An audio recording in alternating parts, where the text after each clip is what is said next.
everyone. Welcome to Thursday Thoughts. On Thursday Thoughts, I talk about the business aspect of things.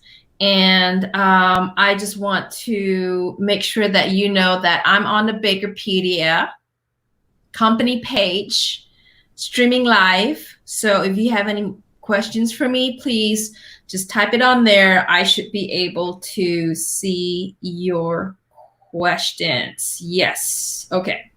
So let's talk about clean label flour today. Okay. So why is this a new term?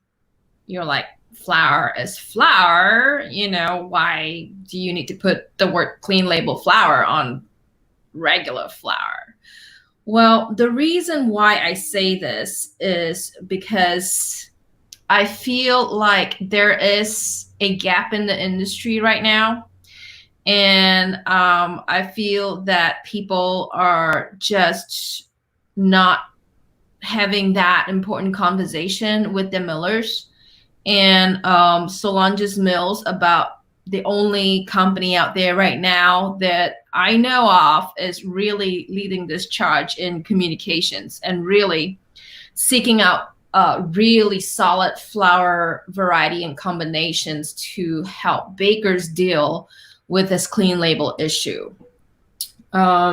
So why do I say that? I recently wrote a pro tip blog for bakingbusiness.com. Okay. In that pro tip blog, I said, well, you know, clean label is really a team effort within the company itself. So I went into the history of why these chemically sounding names came into the baking scene, and how when we remove it, we have to bring in other crutches, right? So know that the reason why things like potassium bromate, SSL, and all these other emulsifiers, the reason why they're in there is because it enabled us to work at really high speeds with really high stress machinery and very little training. Okay, so that's one of the biggest reasons why chemically sounding names ingredients are in our bread products. Okay, I'm just going to focus on bread products today, really.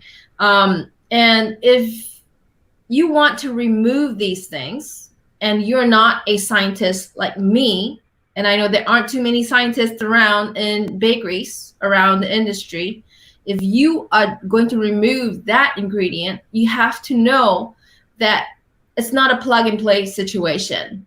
You have to change your flour, you have to change your procedure, you have to train your mixers very, very well in order to see a full change in your clean label line of products. Okay, and we addressed that this morning with the flour.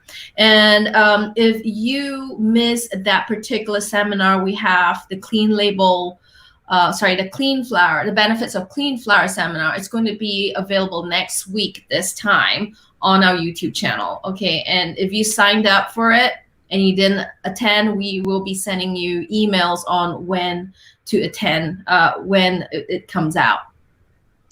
All right, I still don't see any questions. I'm sorry, my eyes are not on the screen, but I wanted to make sure I addressed all questions that came on. So back to my question, why is it called clean flour?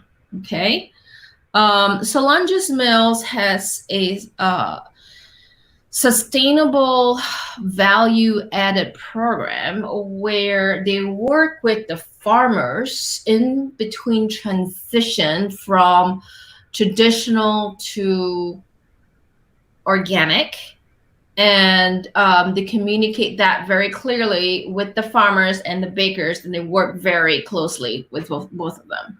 Okay, during this transition, wheat quality is being communicated, wheat varieties are being mixed to make sure that they deliver the same protein quality to you at all times. As we know, one of the biggest reasons why we use potassium bromate, ascorbic acid, SSL, is because the quality of the flour always changes, and these are the crutches to cover that variability in quality, right? So if you remove all these dirty sounding chemical names, then that quality needs to remain consistent. That's why it's called clean flour, is because it's meant to work without SSL, potassium bromate, ADA, and all the other things. Okay, so if you need to learn more about this amazing program at Solange's Mills, give them a call. The link is below. And again, learn more on the sponsored page on BAKERpedia on how Solange's Mills look at this differently. All right. I am very impressed with their lab.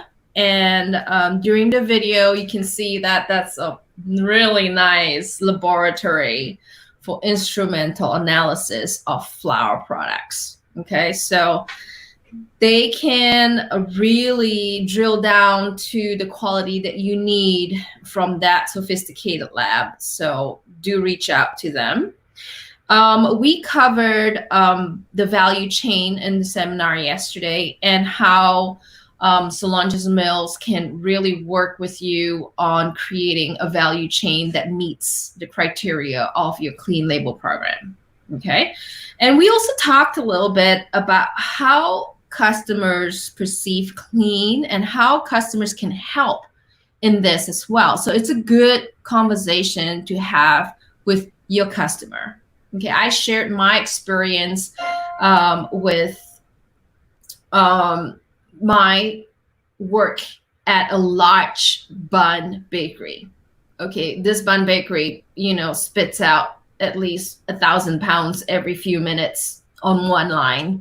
Okay, and we had 4 lines. Okay, so back then, I think it was over 11, 12 years ago, nobody cared about clean. All the customers cared about, and I don't think that really changed today, all the customers cared about was how the product looked. They really didn't care how the bakers did it, right? So that's the gap there. That's the gap that you have to cover as bakers to really teach your customers. Because what you're demanding from your ingredient suppliers, your flour millers, is a consistent product, right? Now that your final customers, say the customers at a Wendy's or a Subway or a McDonald's, say, I don't want ADA, I don't want all these chemical sounding names, which makes your customer, Wendy's and Arby's, come to you and say, hey, we don't want these anymore in our products. What do? You scramble, right? You try to innovate. But at the same time, did you communicate that aspect to your customers and tell them what it needs to really remove all these chemical sounding things, right? It just does not happen overnight. So if you haven't had that conversation already, it's time to have that conversations with all the institutions that you bake for, okay? Including the cruise lines, including the restaurants, including any kind of institutions. It is no, they haven't started it with you, okay? Because in order for your survival as a baker, you need to understand, even though these are all legal, potassium bromate, SSL, datum, transparency that comes with social media. Okay, so it's your job, product, and most importantly, the equipment that you have to replace in a few years. Okay, those are really important things for you to consider. The conversation first on clean flour, on providing an alternative. We carry out the seminars, we want to go down the line a little bit more. Okay, and then just provide